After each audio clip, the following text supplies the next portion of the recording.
예수 다시 사셨습니다. 우리 예수님이 다시 부활하셨습니다. 우리를 살리신 그 이름은 오직 예수 그리스도밖에 없는 것입니다. 아멘. 백범일지는 김구 선생이 자신의 일생을 돌아보면서 쓴 자서전이자 일제에 맞서 싸운 독립운동사입니다.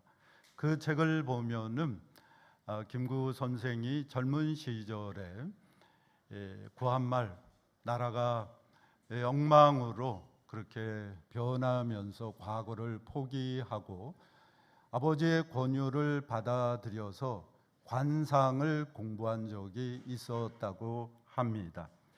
자기 얼굴을 거울에 비춰가면서 공부하던 김구는 실망을 금치 못했습니다. 아무리 뜯어보고 자기 얼굴을 살펴봐도 부귀한 삶을 살 관상이 아니었습니다. 엄청난 좌절감이 몰려오면서 그만 인생을 살고 싶다는 생각이 들었습니다. 그런데 그 순간 이 관상책의 마지막 구절이 눈에 확 들어왔습니다. 이 관상 불여 심상이라, 관상이 아무리 좋아도 마음의 상을 따라갈 수 없다는 것입니다. 이 글귀를 본 그는 곧 큰 깨달음을 얻었습니다. 김구 선생은 당시의 심경을 백범일지에 이렇게 기록했습니다. 이것을 보고 나는 상 좋은 사람보다 마음 좋은 사람이 되어야겠다고 결심했다. 이제부터 밖을 가꾸는 외적 수양에는 무관심하고 마음을 닦는 내적 수양에 힘써 사람 구실하겠다고 마음을 먹었다. 그날의 그 깨달음이 김구 선생을 거지가 아니라 큰 뜻을 품은 거지가 되게 한 것입니다. 자신의 처지를 비관하기보다는 뜻을 세움으로 일생을 나라와 민족을 위해서 헌신한 위대한 삶을 살게 했습니다. 생각이 바뀌면은 어떻게 될까요? 인생이 바뀝니다. 김구 선생처럼 거지가 아니라 거지가 되게 하는 것입니다. 원효 대사는 일체유심조라고 했습니다. 마음이 달라지면 세상이 달라진다는 것입니다. 그러나 아무리 마음이 달라진다고 할지라도 달라지지 않는 것이 있습니다. 아무리 생각이 바뀌어도 바뀌지 않는 것이 있습니다. 그것은 존재의 본질입니다.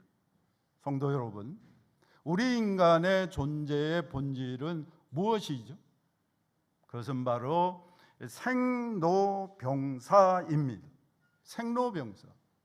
누구도 이것을 피할 수 없기에, 누구도 이것을 벗어날 수 없기에 불교에서는 이것을 가리켜서 어떻게 표현을 하죠? 한자로 바퀴 윤자에 돌해자를 써서 윤회라고 합니다. 시타르타는 생로병사라는 이 윤회 사슬에서 벗어나기 위해서 그 길을 찾고자 출가를 합니다. 그때 그의 나이는 29이었습니다. 시타르타는 6년간의 고행 끝에 마침내 깨달음을 얻게 됩니다. 우리가 부처라고 부르는 붓다가 된 것입니다. 붓다는 산스크리트어로 깨달음을 얻은 자라는 뜻입니다. 불경을 보면 붓다는 그가 깨달은 것을 이렇게 말합니다. 태어남은 괴로움이며 늙음은 괴로움이다. 병듦은 괴로움이다. 죽음은 괴로움이다. 근심, 슬픔, 불행은 괴로움이다. 미워하는 사람과 만나는 것은 괴로움이다. 사랑하는 사람과 헤어지는 것은 괴로움이다. 구하여도 얻지 못하는 것은 괴로움이다. 간단히 말하면 오온에 집착하는 것은 괴로움이다. 붓다는 모든 괴로움의 뿌리, 이 모든 괴로움의 근본 원인은 어디에 있다고 보았죠? 갈애에 있다고 보았습니다. 과보를 일으키고 기쁨과 탐욕을 수반하며 모든 것에 집착하는 가래가 그것이다. 가래, 욕심, 욕망, 탐욕, 이것이 엉클어진 것이 바로 가래인 것입니다. 그러면 가래에서 벗어날 수 있는 길은 무엇이죠? 붓다는 이렇게 설합니다. 비구들아, 이것이 괴로움의 소멸이라는 진리이다. 가래를 남김없이 멸하고 벗어나 아무 집착이 없는 것이 그것이다. 성스러운 발제의 길이 그것이니 정견, 정사유, 정어, 정업, 정명, 정정진, 정념, 정정이다. 이 모든 괴로움의 뿌리인 가래를 없애는 팔찌를 다른 말로 팔정도라고 합니다. 이 길도자를 써서 팔정도라고 이름을 부르는 것입니다. 이 팔정도에서 정견은 바른 견해, 정어는 바른 말, 정업은 바른 행위, 정명은 바른 생활, 정정진은 바른 노력, 정점은 바른 기여, 정정은 바르게 마음을 집중하는 것입니다. 그래서 불교의 스님들은 그렇게 수도를 하는 것이죠. 이 팔정도를 실천할 때 우리는 날마다 우리 마음속에서 끊임없이 일어나는 이 가래를 멸하고 마침내 모든 괴로움에서 벗어날 수 있다는 것입니다. 다시 말하면 해탈하게 된다는 것입니다. 저는 스님들을 존경합니다. 제가 전혀 원치 않았는데 불교 중학교에 배정이 되어서 3년 동안 채플이 아니라 예불을 드리게 되었습니다. 불교를 배우지 않을 수가 없었던 것입니다. 그런데 우리가 스님들 하면 우리가 땡중이라고 부르는 그런 분들도 많지만은 그렇지 않은 분들도 많이 있습니다. 이 마음속에서 일어나는 이 가래로부터 벗어나는 그 경지에 이루고자 끊임없이 그렇게 수행하고 고행을 마다하지 않는 그러한 참된 스님들도 적지 않은 것입니다. 그러나 해탈에 이르는 길은 참으로 힘들고 어려운 것이 아니라 절대 불가합니다. 할 수 없습니다. 이것은 왜 그렇죠? 그 이유가 뭘까요? 성경을 보면 생로병사를 포함한 모든 괴로움의 뿌리, 그 원인은 가래가 아니라 무엇이기 때문입니까? 죄이기 때문입니다. 죄로 말미암아 모든 괴로움이 생겨났으며 죄의 그 죄의 결과는 죽음이기 때문입니다. 이 죄와 죽음의 문제가 해결되지 않는 한 우리 인간은 이 모든 괴로움에서 벗어날 길이 없기 때문인 것입니다. 전도자는 우리 인간의 그 실존의 근본이 죄와 죽음이라는 사실을 깨달았기 때문에 헛되며 모든 것이 헛되고 해 아래 수고하는 모든 수고가 사람에게 무엇이 유익한가라고 탄식을 한 것입니다. 아무리 이 세상에서 큰 성공을 거두고 찬란한 그러한 이 일들을 이루었다 할지라도 그 마지막은 죽음으로 귀결된다는 것이죠. 다 무너진다는 것입니다. 흥망성쇠로 끝나게 된다는 것이죠. 붓다는 괴로움에 뿌린 가래에서 벗어나는 길은 팔정도에 있다고 했는데 이 팔정도의 문제가 무엇이죠? 사람들마다 팔정도가 저마다 다르다는 것입니다. 나는 이것이 정견이요 정어요 정업이요 정명이라고 생각하는데 저 사람은 그것이 아니다. 저것이 정견이요 정어요 정업이요 정명이라고 그렇게 주장을 하는 것입니다. 가장 가까운 사이인 부부지간에도 팔정도가 다른데 어떻게 나라와 나라 사이에 그리고 집단과 집단 사이에 노동자와 사용주 사이에 이 팔정도가 같을 수가 있겠습니까? 설사 모든 사람들이 진정한 참된 팔정도를 깨닫게 됐다 할지라도 죄인된 우리 인간은 팔정도를 행할 능력이 없습니다. 사도 바울은 이 사실을 깨닫고 로마서 7장에서 다음과 같이 증거합니다. 다 같이 읽어볼까요? 내 속고 내 육신에 선한 것이 거하지 아니하는 줄을 아노니 원함은 내게 있으나 선을 행하는 것은 없노라. 내가 원하는 바 선은 행하지 아니하고 도리어 원하지 아니한 바 악을 행하는도다. 만일 내가 원하지 아니하는 그것을 하면 이를 행하는 자는 내가 아니요 내 속에 거하는 죄니라. 성도 여러분, 왜 우리 인간은 선을 원하고 선을 추구하고 선을 행하기 원한다 할지라도 이것을 못하는 것이죠. 아니, 왜 선을 행할 능력 자체가 우리 안에 없는 것이죠? 우리 안에 죄가 있기 때문입니다. 다시 말하면 우리 인간은 전적으로 부패한 타락한 존재이기 때문입니다. 우리는 본질상 죄인으로 선을 행할 능력 자체가 없는 것입니다. 이 사실을 깨달은 바울은 절망하며 탄식하지 않을 수가 없었습니다. 그러므로 내가 한 법을 깨달았노니 그 선을 행하기 원하는 나에게 악이 함께 있는 것이로다.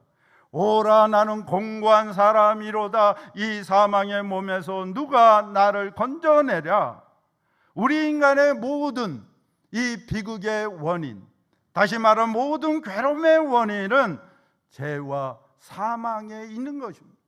죄로 인한 사망에서 모든 괴로움이 비롯된다는 것입니다.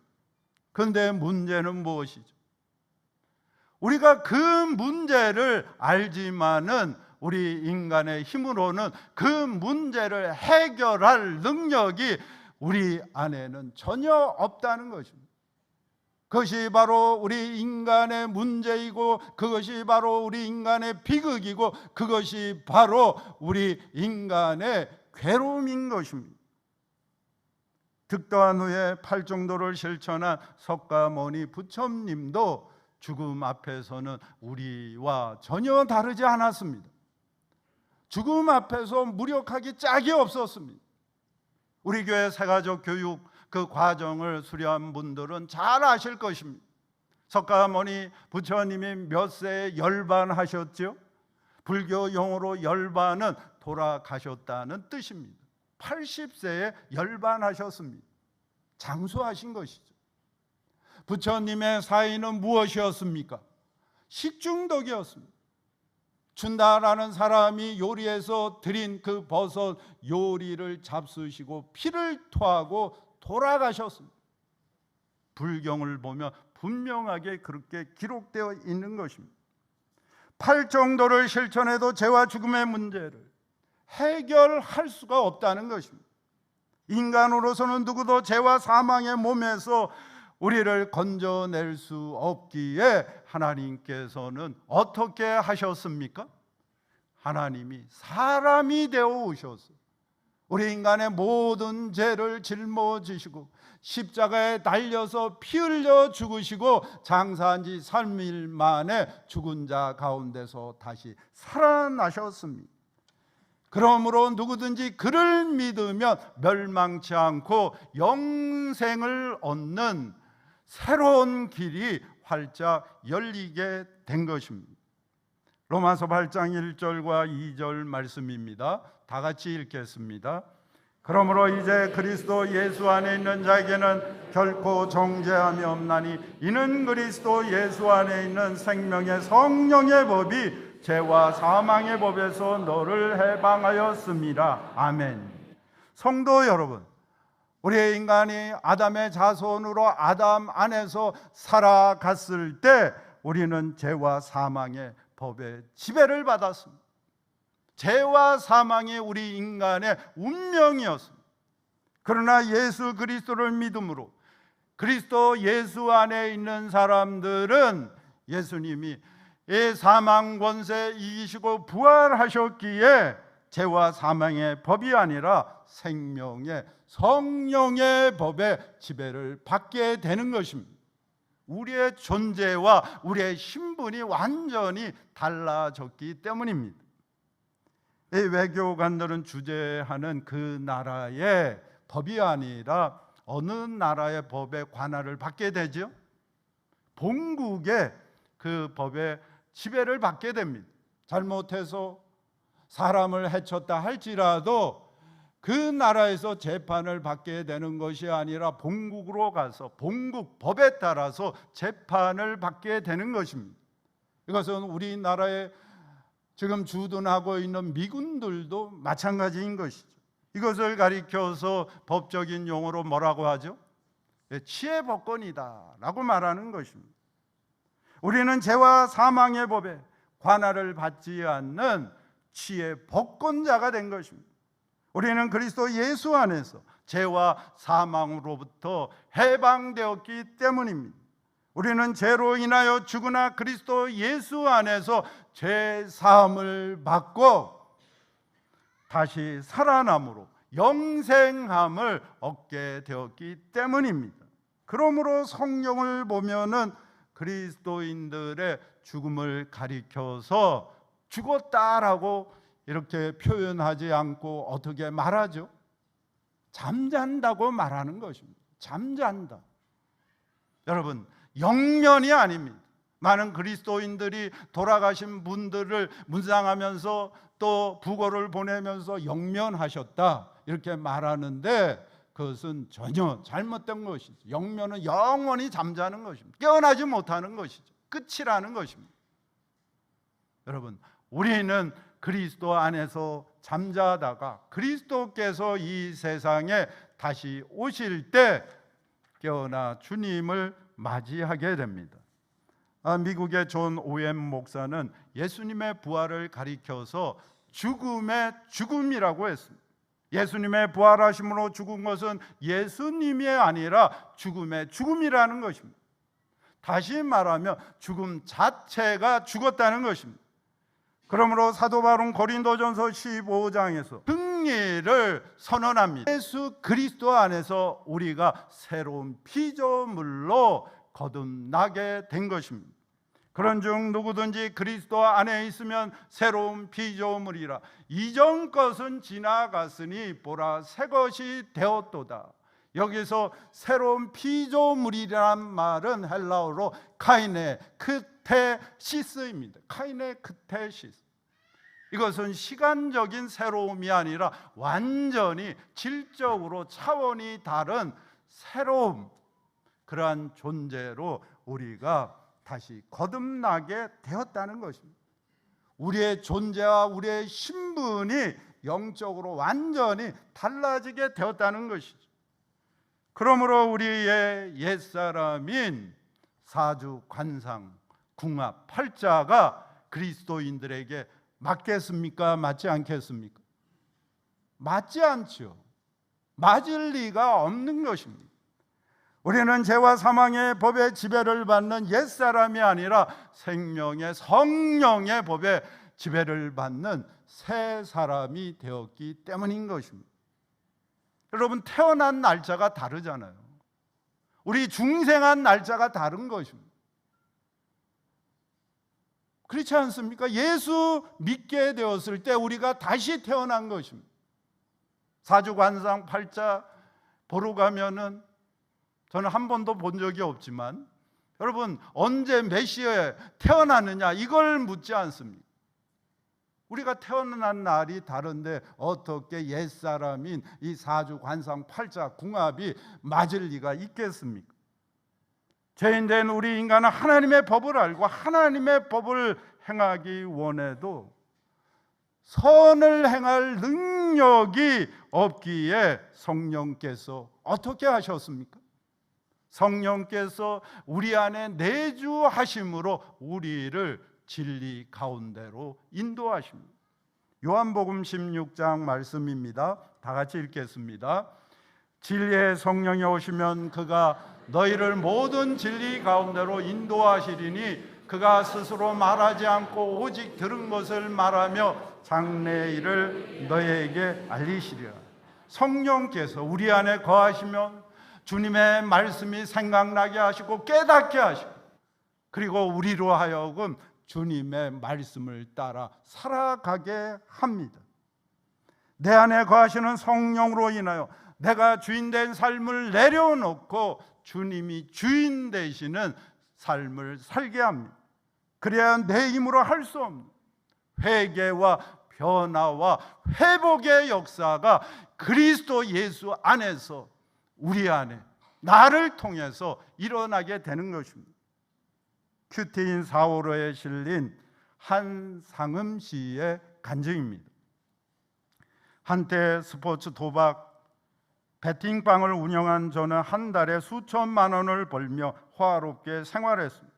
그러다 한 단골 손님이 저의 불법 영업 증거를 모아 경찰에 신고하는 바람에 저는 하루아침에 가게 문을 닫고 생계를 걱정하는 처지가 되었습니다. 설상가상으로 아내는 조울증 진단을 받고 집안일과 육아에서 손을 놓더니 여러 남자와 바람을 피웠습니다. 사업이 망하고 아내에게 배신까지 당하니 그야말로 온 땅에 어둠이 임한 것 같았습니다. 저에게 자신의 외도를 사과하기는커녕 이혼하자고 외치는 아내를 향해 원망과 분노가 끌어올라 밤마다 큰 소리로 울부짖으며 이를 갈았습니다. 이런 집안을 가리켜서 뭐라고 하죠? 콩가루 집안이라고 하는 것이, 완전히 집안이 박살이 나버린 것입니다. 무슨 희망이 있겠습니까? 끝난 거 아니겠어요? 그러다 하루는 하나님 살려주세요를 반복하다가 잠이 들었는데 아내에게 배신당한 후 처음으로 평안한 아침을 맞이했습니다. 그렇게 기도 응답으로 하나님이 나와 함께 하심을 느낀 날, 저는 큐티인에 쌓인 먼지를 털어내고 매일 말씀을 묵상했습니다. 그러자 저의 이기심과 욕심, 음란을 보며 제가 얼마나 큰 죄인인지 깨닫게 되었습니다. 그제야 성소 휘장이 위로부터 아래로 찢어지듯이 아내를 향한 분노와 원망이 죄인에게 넘치는 은혜로 찢어져 아내에게 사과할 수 있었습니다. 이후 아내도 저를 따라 큐티하게 되었고 공동체에 속해 말씀의 은혜를 함께 나누다가 제게 진심 어린 사과를 하였습니다. 기적이 일어난 것입니다. 여러분, 이게 기적이 아닙니까? 인간의 힘으로는 할 수 없는, 그야말로 불가능한 일이 그 집안에 일어나게 된 것입니다. 이렇게 하나님의 은혜로 저희 가정은 회복되었고 저는 교회 소그룹 리더로 부르심을 받아 지체들을 섬기고 있습니다. 십자가에 달리신 예수님을 멀리서 바라보던 여자들처럼 돕는 배필로 제 곁을 지켜주고 있는 아내에게 고마움을 전합니다. 여러 남자 바람 핀 여자에게 고마움을 전하고 있다는 것입니다. 아내로 인하여 나의 죄인됨을 발견했다는 것이죠. 아내로 인하여 내가 예수님을 참으로 만나고 구원 얻게 되었다는 것입니다. 새 사람 되었다는 것이죠.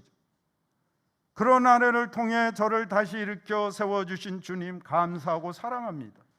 적용하기, 날마다 저를 위해 수고하고 헌신하는 아내에게 고마워 사랑해라고 말하겠습니다. 어떻게 이런 아내를 사랑할 수 있을까요? 그런데 사랑하는 것입니다. 사랑의 마음이 막 그 마음 속에 부어지는 것이죠. 누군가를 원수처럼 여기고 미워하는 지체들에게 제 간증을 나누며 원수 같은 그 사랑과도 주님이 함께하고 계심을 전하겠습니다. 성도 여러분, 어떻게 이러한 놀라운 일이 일어날 수가 있는 것이죠. 어떻게 사람의 힘으로는 할 수 없는 그런 기적이 그 가정 가운데 일어날 수 있었던 것입니까? 예수님이 사망 권세 이기시고 부활하셨기 때문입니다. 예수님의 부활로 생명의 성령의 법이 죄와 사망의 법에서 우리를 해방했기 때문입니다. 내 기준으로 살던 죄인된 내가 내 기준을 다 내려놓고 하나님의 선악의 기준을 따라 살게 되었기 때문입니다. 죽었던 양심이 살아나고 모든 죽었던 관계가 다시 그리스도 안에서 회복되었기 때문입니다. 사랑하는 성도 여러분, 우리는 죽음을 향해 가는 사람들이 아닙니다. 아무리 이 세상에서 장수해서 120년을 살았다 할지라도 돌아보면 한순간입니다. 그리고 그 마지막이 죽음이라면 얼마나 허망한 인생입니까? 헛되고 헛되니 모든 것이 헛되도다는 탄식이 터져 나올 수밖에 없는 것입니다. 그러나 우리는 부활하신 그리스도 예수 안에서 생명을 향해 가는 사람입니다. 그리스도 안에서 지금 여기에서도 살고 죽어서도 사는 영생의 삶을 사는 것입니다. 그리스도의 부활은 죽음의 죽음이요, 절망의 죽음이요, 그리고 팔자와 운명의 죽음이요, 죄와 사망의 지배 아래 살던 옛사람의 죽음이기 때문입니다. 할렐루야, 아멘. 예수님이 사망 권세 이기시고 부활하셨습니다. 여러분, 이 부활은 추상적인 것이 아닙니다. 예수 그리스도의 부활은 우리의 죽음을 죽였기에 죽은 양심이 살아나고 모든 죽은 관계가 회복되는 기적을 일으키는 것입니다. 이러한 기적이 우리 가정 가운데, 부부지간 가운데, 부모와 자녀 가운데, 그리고 내가 속한 그 공동체 가운데, 교회 안에 그 갈등과 다툼 가운데, 그리고 이념으로 분열되어 있는 우리 나라 가운데, 우리 조국 가운데, 분단되어 있는 우리 민족 가운데 일어나기를 주님의 이름으로 축원합니다. 아멘.